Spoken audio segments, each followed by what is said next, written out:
Olá, tô na área para a gente fazer aquele bate-papo gostoso sobre saúde. Olha, o assunto de hoje é sobre ouvidores de vozes. Você sabe o que é isso? Já ouviu falar? Calma, que aqui comigo está o Leonardo, psicólogo. Tudo bem, Leonardo? Seja bem-vindo. Tudo jóia, obrigado. Obrigado pelo convite e a oportunidade aí de estar esclarecendo sobre os ouvidores de vozes. Eu que te agradeço de estar aqui com a gente, né, para tirar as nossas dúvidas. Então vamos começar, Leonardo, o que são os ouvidores de vozes?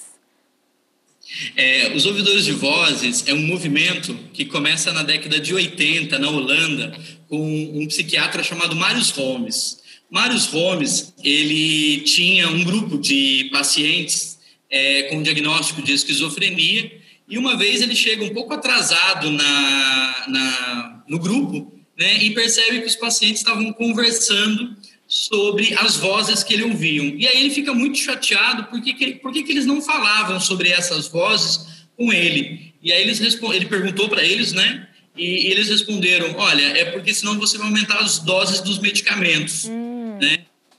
Ele perguntou: mas vocês conseguem lidar com essas vozes? Ele falou: nós aprendemos a lidar com ela. E por conta disso, ele começou a fazer uma pesquisa, né, e começou a criar grupos de ouvidores de vozes para poder ensinar as pessoas, ou para que as pessoas possam ter um espaço de partilha sobre essa experiência de ouvir vozes. E isso se espalhou pelo mundo e aí virou o Intervoice, que é um movimento que procura mudar essa ideia, né, de como lidar com as vozes. Porque se a gente for pensar, a gente já associa alguma esquizofrenia, alguma doença mental, mas não é bem por aí.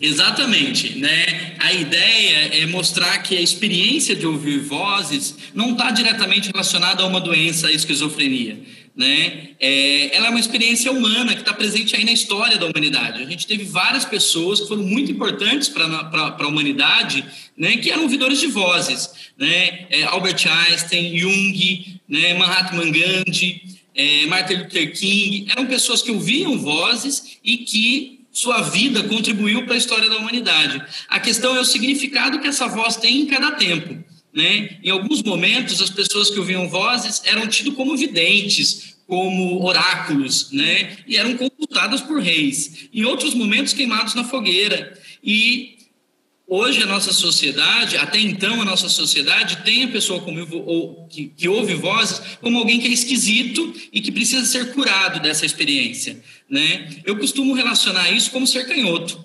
Durante ser canhoto era tido como um defeito, como algo que precisava ser curado. Tinha até terapia para canhoto, que era amarrar a mão esquerda para impedir que ele escrevesse com a mão esquerda. E depois, até que alguém teve uma sacada: que diferença faz se ele escreve com a direita ou com a esquerda, né? A pessoa é diferente, sim, a maneira de funcionar, o cérebro é diferente, né? Mas não quer dizer que é doentio ou que precisa ser corrigido. A questão é como conviver com essa diferença, né? Mas a gente percebe, né, pelo que você falou, esses estudos começaram recentemente, na década de 1980. Então, ainda a sociedade ainda está despertando o olhar para essa questão dos ouvidores de vozes. Existe um perfil, então, dessas pessoas, do paciente, que ouve vozes? O grande desafio, né, tem sido justamente isso, por as pessoas ainda terem esse preconceito da pessoa que ouve voz, né? E aí nós temos pessoas que ouvem vozes nas diferentes faixas da nossa sociedade, né, nos diferentes grupos sociais. Algumas pessoas nem buscam ajuda por ouvir vozes, né? Elas são muito bem resolvidas com as suas vozes e, inclusive, tem medo de falar para as outras pessoas. Mas tem um estranhamento, né, Leonardo? Porque, por exemplo, o paciente que ouve voz, não tem esse conhecimento que você tem, acaba tendo estranhamento com ele mesmo, né? Igual você falou, às vezes pode acabar até ficando um pouco recluso por conta disso. Por se achar diferente, né, ele começa a se esconder. E aí ele acha que ele não vai poder namorar, que ele não vai poder ter um bom emprego, ele não vai poder se realizar enquanto pessoa. E aí justamente esse preconceito tem com ele mesmo, mas que a sociedade também tem com ele, né, vai fazer com que ele cada vez sofra mais, né? E aí a gente perde grandes talentos, grandes personalidades que são importantes, né, e que acabam sendo reclusas aí por conta desse preconceito, né? E aí nasceu esse grupo para ajudar essas pessoas, né? É além da psiquiatria, entra mais no campo da psicologia, é isso? Ele é um movimento que procura provocar dentro da psiquiatria algumas reflexões para que a própria psiquiatria possa se repensar, né? O Mário Gomes, ele era um psiquiatra e ele começou a questionar alguns conceitos da psiquiatria, né? Para formar um grupo de ouvidores de vozes, necessariamente não precisa ter um psiquiatra ou nem um psicólogo. A ideia é que tenham pessoas que ouçam vozes e que estejam dispostas a partilhar sobre a sua experiência sem julgamento. Seria uma troca de informações ali, né? A pessoa que ouve com a outra também e um especialista junto?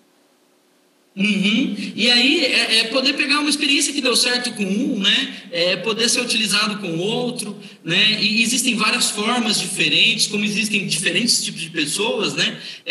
De lidar com isso. E o grupo é um espaço protegido. E para as pessoas poderem falar sobre isso sem ter julgamento. E uma das grandes vantagens do grupo é ser um espaço onde ela possa falar. Porque na maior parte das vezes, como você colocou, a pessoa acaba ficando reclusa, tímida, com medo de falar sobre isso com os outros. Medo do preconceito também, né? Porque nem todo mundo entende ou não sabe lidar.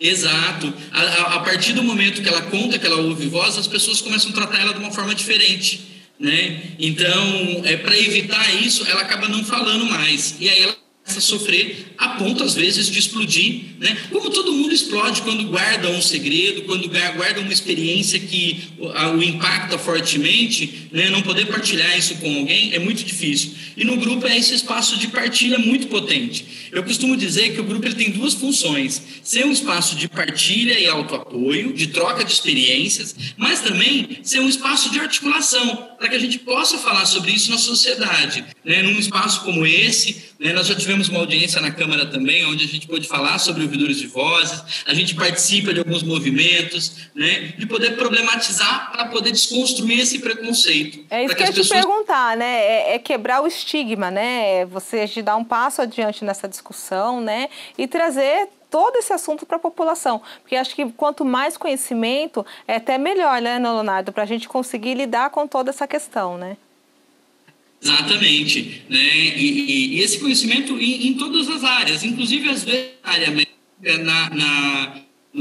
na família, né? Existe uma pesquisa que foi realizada na Inglaterra, né? Eu acho que não seria diferente aqui no Brasil, que se você chegar para qualquer médico e falar que ouve vozes, a chance de você sair com um antipsicótico, né, mesmo que ouvir vozes não seja um problema para você, é de 60%. Então, então é tratado com remédios fortes, então, pelo que você está me falando.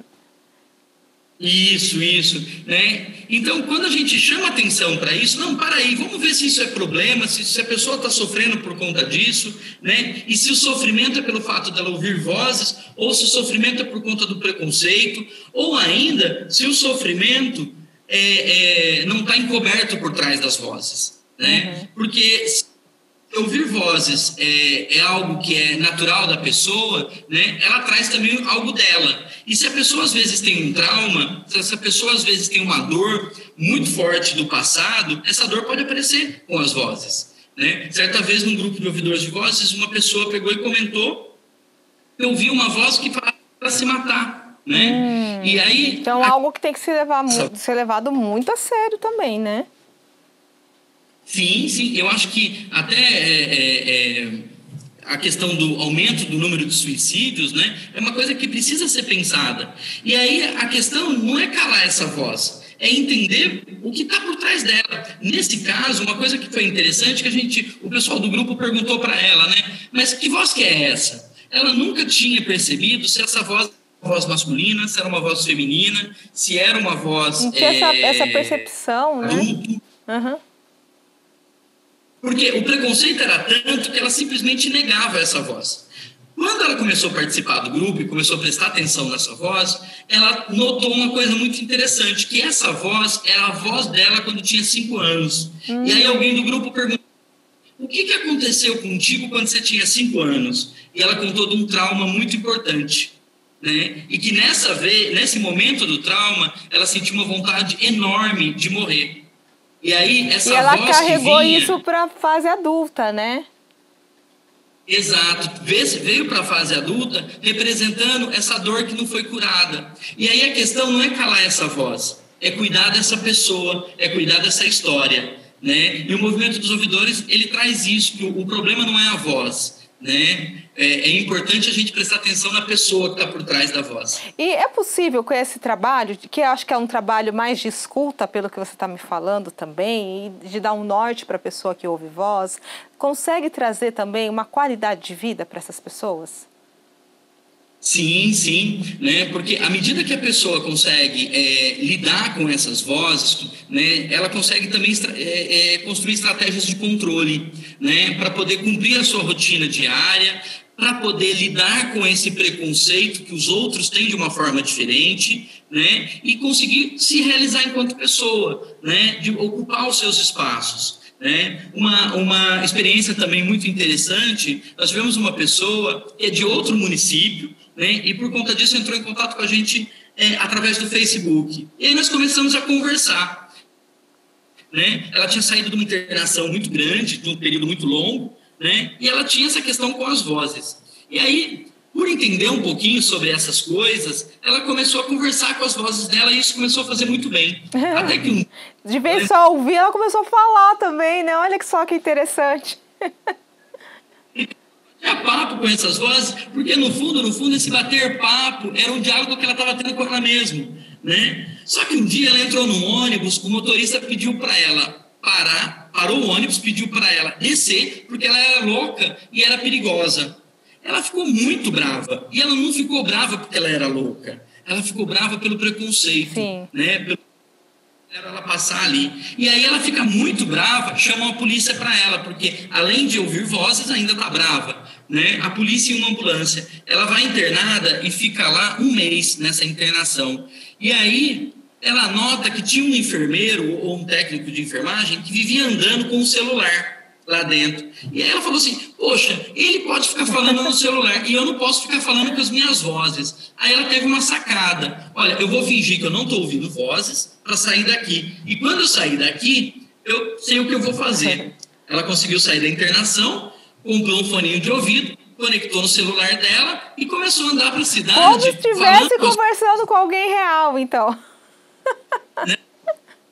E isso deu muito certo com ela e nunca mais ela precisou, ela não relata até hoje da necessidade de internação, né?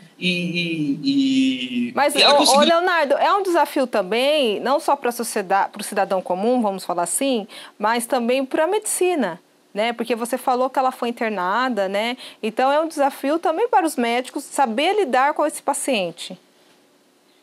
Exatamente, né? De ouvir para além do biológico, né? De ouvir para além do sintoma, de entender a pessoa que está ali, né? E a história, a vivência dessa pessoa, o sentimento, né? E eu acho que isso traz à tona essa necessidade que já vem sendo construída, né? Da construção de um cuidado dentro da saúde mais humanizado. E assim, você vê uma progressão nesse movimento, Leonardo? Por exemplo, você falou que o movimento começou na década de 1980, aqui a gente já tem se discutido e ajudado muita gente. Você vê uma progressão, assim, até que a sociedade entenda de fato e consiga ajudar as pessoas? Eu vejo sim, cada vez mais pessoas se interessando por esse assunto.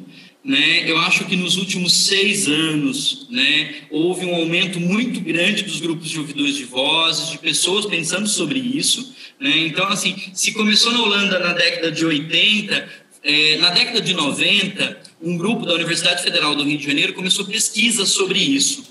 Né? E criou um grupo piloto de ouvidores de vozes por conta dessa pesquisa. O primeiro grupo de ouvidores de vozes no Brasil, né, livre, que segue os preceitos do Intervoice, foi criado aqui em Campinas, né? Então isso até é uma boa notícia para a nossa cidade, né? Que a gente já está à frente do debate, né? Exatamente. E aí hoje nós temos mais de 100 grupos espalhados pelo Brasil. né? Então, assim, existe um movimento crescendo. Nós já estamos no 4º Congresso Nacional que nós fizemos de ouvidores de vozes, onde a gente traz especialistas do Brasil inteiro, pesquisadores do Brasil inteiro e gente de fora também para discutir sobre isso, né? Então, assim, eu vejo uma crescente muito grande e Campinas foi vanguarda nisso, né? O primeiro grupo, hoje nós temos 2 grupos de ouvidores de vozes. Esses grupos presenciais, por conta da pandemia, estão suspensos, mas nós temos um grupo virtual, né? Que as pessoas podem participar também. E quem quiser participar, como é que faz? Nós temos uma página no Face, que é Ouvidores de Vozes Brasil, né? Essa página, nós colocamos sempre o link no Google Meet, que é por onde a gente faz essa reunião, e a pessoa pode entrar, é todo sábado, às 2h da tarde, é 1h30 de reunião, né? É aberta.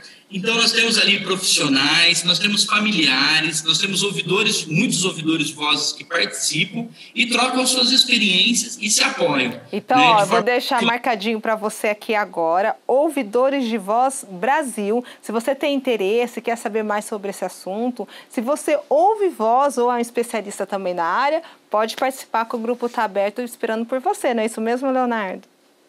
Exato. Quanto mais pessoas participando, mais rico é, e o grupo está aberto para todo mundo, inclusive quem tiver curiosidade sobre o assunto. Leonardo, eu quero te agradecer e obrigado aí por tirar as nossas dúvidas sobre um assunto tão importante e que precisa ser debatido sempre, né? Eu que agradeço por esse espaço, eu acho que é um espaço inovador, né, que traz aí as novidades e pode informar a população para poder ter mais qualidade de vida e saúde, né, e eu tenho certeza que o grupo dos ouvidores de vozes vai estar trazendo também para a população, para essas pessoas que ouvem vozes, essa oportunidade, essa alternativa de cuidado. Certinho, ó, eu te convido para voltar sempre que quiser aqui no nosso programa, combinado?